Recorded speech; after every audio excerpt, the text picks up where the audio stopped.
Hello everyone, welcome back to the channel. So polity में हम आगे बढ़ते हैं और आज की वीडियो में हम लोकल सेल्फ गवर्नमेंट के बारे में पढ़ने वाले हैं। लोकल सेल्फ गवर्नमेंट, हिंदी में इसे स्थानीय स्वशासन बोलते हैं और इसके अंतर्गत पंचायती राज व्यवस्था, पॉलिटिकल सिस्टम में जो तीसरा स्तर है, पंचायती राज इंस्टीट्यूशंस और म्यूनिसिपैलिटी, वो इसके अंतर्गत आते हैं। तो इनके बारे में बेसिक चीज़ें हम देखेंगे। शुरू करते हैं। तो सबसे पहले देखिए कौन सा आर्टिकल है। तो पंचायत से रिलेटेड है आर्टिकल 243 से 243 ए, 243 से लेकर 243 ओ। और जो नगर पालिका है, म्यूनिसिपैलिटीज़ हैं, उनके लिए आर्टिकल्स हैं आर्टिकल 243 पी से लेकर 243 जेड जी। ठीक है। तो संविधान में आर्टिकल्स हैं, मतलब कि ये संवैधानिक संस्थाएं हैं। लेकिन क्या ये शुरुआत से संविधान का पार्ट थी? तो आंसर होगा नहीं। इन्हें बाद में ऐड किया गया है। 73rd और 74th अमेंडमेंट 1992 में लाया गया था और उसके ज़रिए इन्हें शामिल किया गया। शुरू से क्यों नहीं रखा गया? क्योंकि शुरू में क्या किया गया था, आर्टिकल 40 के अंतर्गत ये कहा गया था कि लोकल लेवल पर गवर्नमेंट को इंश्योर करने के लिए विलेज लेवल पर पंचायत का गठन किया जाएगा और स्टेट की ये जिम्मेदारी होगी कि देखें। तो एक तरह से आर्टिकल 40 में मेंशन किया गया था संविधान में स्टार्टिंग से, लेकिन राज्यों के लिए ये व्यवस्था बाध्य नहीं की गई थी कि उन्हें करना ही है। ठीक है, प्रॉपर एक व्यवस्था नहीं की गई थी और ये राज्यों के ऊपर छोड़ दिया गया था कि वो जिम्मेदारी अपनी निभाएंगे ही। पर क्या देखा गया बाद में कि ठीक से कहीं पर इलेक्शन नहीं हो रहे हैं या फिर कहीं पंचायत गठित ही नहीं हो रही है, या इलेक्शन हुए हैं तो कभी बहुत पहले इलेक्शन हुए थे और वही लोग चलते आ रहे हैं। ठीक है, उन्हीं सीट्स पर वही लोग बैठे हुए बहुत सालों तक, इलेक्शन वापस नहीं, दोबारा नहीं हो रहे हैं। तो ये सारी प्रॉब्लम्स देखी गई। उसके बाद ये महसूस किया गया कि इन्हें संवैधानिक दर्जा दिया जाना चाहिए। साथ में पूरा एक सिस्टम डेवलप किया जाना चाहिए कि किस तरह से इलेक्शन होंगे, कितने टाइम के लिए होंगे और कौन कौन मेंबर्स होंगे, कैसे चुने जाएंगे। ये पूरा सिस्टम डेवलप करने के बारे में सोचा गया। अब जब ये अमेंडमेंट्स लाए गए तो इसमें दो चीज़ें की गई, दो नए पार्ट्स संविधान में शामिल किए गए। पार्ट 9 जो पंचायत से रिलेटेड है और पार्ट 9A ये म्यूनिसिपैलिटीज़ यानी कि नगर पालिका से रिलेटेड है। अब इसमें बेसिक डेमोक्रेटिक यूनिट कौन सी है? तो ये है ग्राम सभा। ग्राम सभा के अंतर्गत गांव के वो सभी लोग आते हैं जो वयस्क नागरिक हैं। वयस्क नागरिक कौन होते हैं? 18+, 18 साल से ऊपर जिनकी उम्र है, वो सारे ग्राम सभा के पार्ट होते हैं। आगे आते हैं तो किस तरह का सिस्टम अपनाया गया है पंचायती राज इंस्टीट्यूशन में भी और अर्बन लोकल बॉडीज़ में भी किस तरह का सिस्टम है? तो 3 टायर सिस्टम अपनाया गया है। 3 टायर सिस्टम में 3 स्तरों पर शासन को गठित करने की बात की गई है। तो अगर हम देखें पंचायती राज इंस्टीट्यूशन में, तो इसमें सबसे पहले है ग्राम पंचायत जो कि विलेज लेवल पर है, फिर है पंचायत समिति, ये ब्लॉक लेवल पर है, और फिर है ज़िला परिषद, ये डिस्ट्रिक्ट लेवल पर है। इसी तरह से अर्बन लोकल बॉडीज़ में म्यूनिसिपल कॉरपोरेशन है सबसे नीचे, नगर निगम में, उसके बाद म्यूनिसिपैलिटी है नगर पालिका में, और नगर पंचायत ये नगर पंचायत में है। तो इस तरह से 3-3 लेवल हैं दोनों के।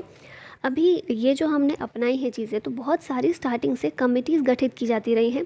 देखो, जो अमेंडमेंट आया था कब हुआ था? 1992 में, लेकिन इसका विचार बहुत पहले से शुरू हो गया था। ये देखिए 1957 से कमेटी बननी शुरू हो गई थी, है ना। तो विचार बहुत पहले से किया जाने लगा था इन चीज़ों का, और धीरे धीरे करके डेवलप हुई चीज़ें, सामने आया पूरा सिस्टम कि किस तरह से कर सकते हैं, और उसके बाद इंश्योरिटी के साथ ये किया गया। तो सबसे पहले जो इम्पोर्टेंट कमेटी है पंचायती राज इंस्टीट्यूशन से रिलेटेड, वो है बलवंत राय मेहता कमेटी। 1957 में ये कमेटी गठित की गई थी और इसी कमेटी ने 3 टायर सिस्टम की बात की थी, जो अभी हमने पीछे देखे हैं ना, उनकी बात इसी कमेटी ने की थी और इसकी रिकमेंडेशन को ध्यान में रख के ही 3 टायर सिस्टम अपनाया गया। उसके बाद नेक्स्ट है अशोक मेहता कमेटी, 1977 में गठित की गई थी। इस कमेटी की भी बहुत सारी रिकमेंडेशन थी जो पहले वाली बलवंत राय मेहता कमेटी से सिमिलर ही थी, कुछ अलग भी दी थी। तो इसकी भी कई सारी रिकमेंडेशन मानी गई थी, लेकिन एक रिकमेंडेशन इसकी थी जो इम्पॉर्टेंट है, 2 टायर सिस्टम की बात इसने की थी, लेकिन इसको नहीं माना गया था। ठीक है, लेकिन ये विशेषता है इस कमेटी की, तो याद रखिएगा। उसके बाद नेक्स्ट देखते हैं हनुमंत राव कमेटी, 1983 में गठित की गई। GVK राव कमेटी 1985 में, LM सिंघवी कमेटी 1986 में, सरकारिया कमीशन, और ये सेंटर स्टेट रिलेशन से रिलेटेड था 1983 में, और इसमें भी पंचायती राज इंस्टीट्यूशन को संवैधानिक दर्जा देने की बात की गई थी। उसके बाद नेक्स्ट है PK थुंगन कमेटी 1989 में, और हरलाल सिंह खारा कमेटी 1990 में। अब देखिए कई बार एग्ज़ाम में क्या होता है ना कि सीरियल वाइज पूछ लिया जाता है कि क्रम से लगाइए कौन सी कमेटी पहले गठित हुई, उसके बाद कौन सी हुई और उसके बाद कौन सी हुई। तो इस तरह से याद करने के लिए एक ट्रिक यहाँ पर मेंशन की गई है। बीए हो गया, लेकिन सरकार पी के खारा है। बी से कौन सी है? बलवंत राय। ए से है अशोक मेहता समिति। एच से है हनुमंत राव कमेटी। जी से GVK राव समिति। फिर एल आ जाता है यहाँ पर LM सिंघवी। एस से है सरकारिया कमीशन।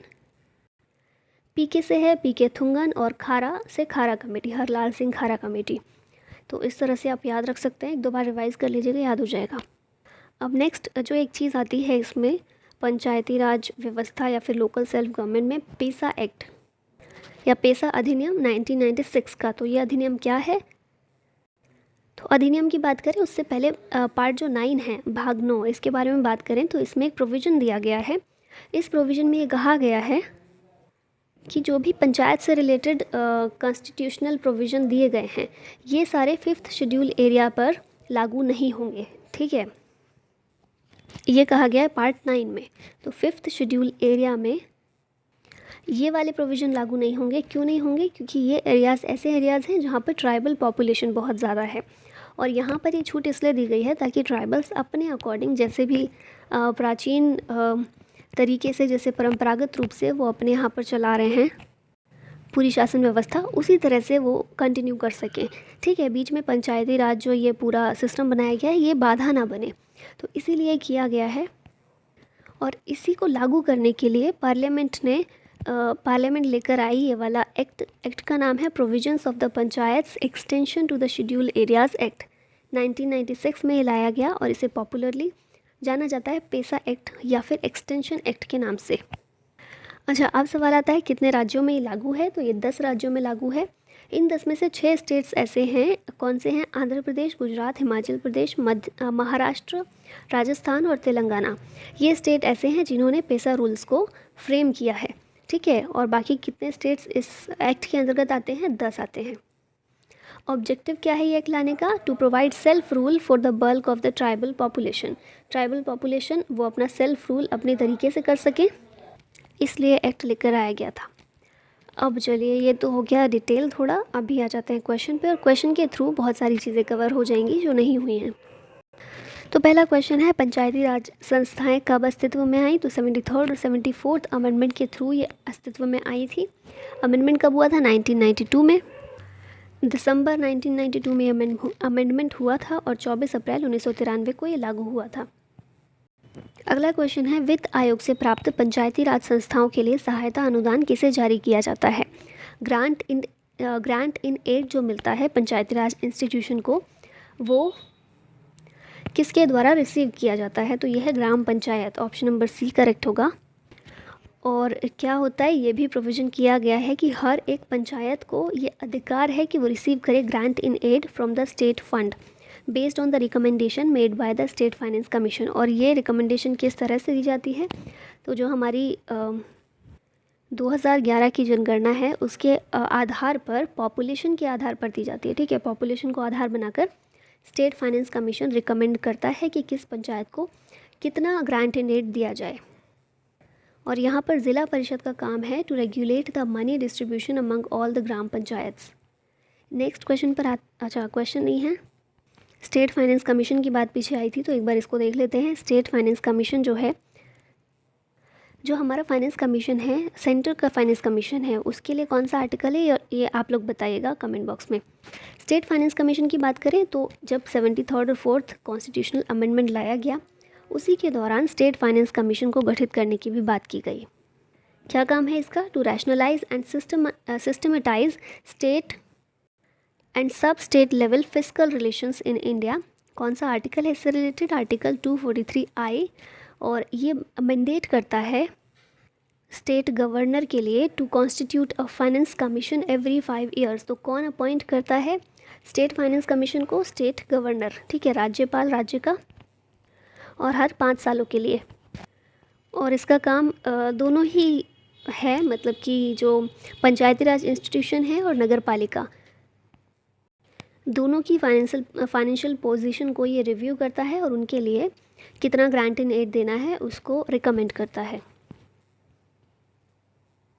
नेक्स्ट क्वेश्चन है, निम्नलिखित में से कौन भारत में पंचायती राज व्यवस्था वाला पहला राज्य है? तो ये राजस्थान है, आप सभी को याद होगा अच्छे से। कब यहाँ पर गठित किया गया था? 1959 में नागौर डिस्ट्रिक्ट जो है राजस्थान का, वहाँ से शुरुआत हुई थी।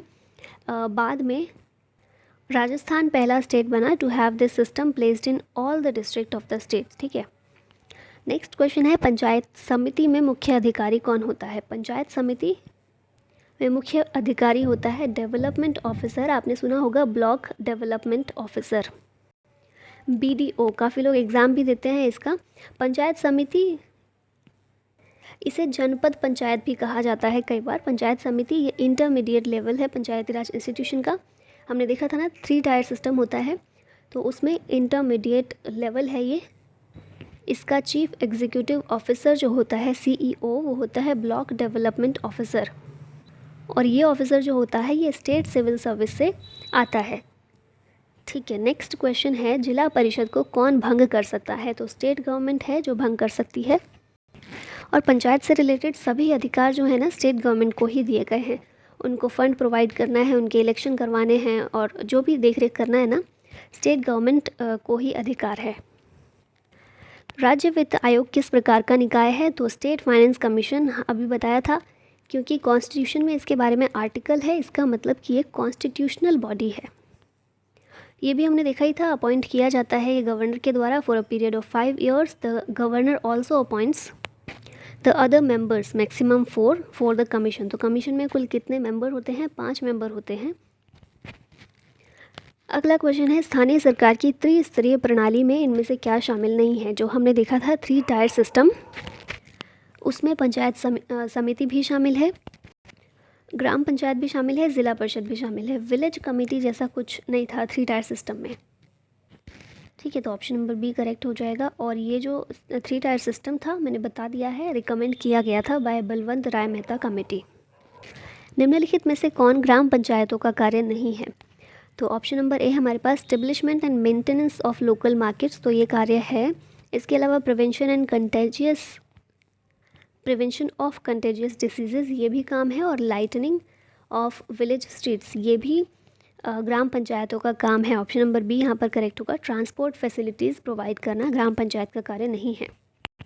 और ये 3 कार्य तो हमने देख लिए, A, C और D। इसके अलावा levying and collecting local taxes, ये भी इसका काम है। और एग्जीक्यूटिंग गवर्नमेंट स्कीम्स, जो भी स्कीम्स गांव के लिए बनाई जाती हैं उन्हें एग्जीक्यूट करना भी इसका काम है। यदि कोई पंचायत भंग हो जाती है तो कितने दिनों के भीतर चुनाव कराने इम्पॉर्टेंट होते हैं? तो विदिन 6 मंथ दोबारा से चुनाव कराने ज़रूरी होते हैं। जो एक्ट था 1992 का, उसमें कहा गया कि कितना समय प्रोवाइड किया गया है? 5 ईयर प्रोवाइड किए गए हैं टर्म ऑफ ऑफिस के लिए to all the levels of the panchayat. ठीक है, पंचायत के सभी लेवल्स के लिए 5 साल का समय है। हालांकि किसी भी कारणवश उससे पहले भी पंचायत को डिसॉल्व किया जा सकता है। डिसॉल्व करना किसके अधिकार में है? स्टेट गवर्नमेंट के अधिकार में। और अगर डिसॉल्व हो जाती है, भंग हो जाती है, तो 6 महीने के अंदर चुनाव कराने ज़रूरी हैं। नेक्स्ट क्वेश्चन है, पंचायती राज दिवस कब मनाया जाता है? तो 24 अप्रैल को। और 24 अप्रैल 1993 पंचायती राज व्यवस्था लागू हुई थी, इसलिए 24 अप्रैल को मनाते हैं। और शुरुआत कब हुई थी? तो मनमोहन सिंह जब प्राइम मिनिस्टर थे, उस समय उन्होंने डिक्लेयर किया था 24 अप्रैल 2010 में कि हम हर साल पंचायती राज डे मनाएंगे। अगला क्वेश्चन है, पंचायती राज प्रणाली का मूल उद्देश्य निम्नलिखित में से किसे सुनिश्चित करना है? तो ऑप्शन एक बार देख लेते हैं। Peoples participation in development, political accountability, democratic decentralisation या फिर फाइनेंशियल मोबिलाइजेशन। तो इसका राइट आंसर है डेमोक्रेटिक डिसेंट्रलाइजेशन, जिसे हिंदी में कहते हैं लोकतांत्रिक विकेंद्रीकरण। विकेंद्रीकरण का सिंपल सा मतलब ये है कि शक्ति का या सत्ता का किसी एक जगह केंद्रीकरण ना होना। केंद्रीकरण मतलब जब किसी एक ही के पास सारी पावर्स हों। ठीक है, और जब वो पावर्स को बांट दिया जाए तो वो हो जाता है डिसेंट्रलाइजेशन या फिर विकेंद्रीकरण। हमारे यहाँ किया हुआ है डिसेंट्रलाइजेशन।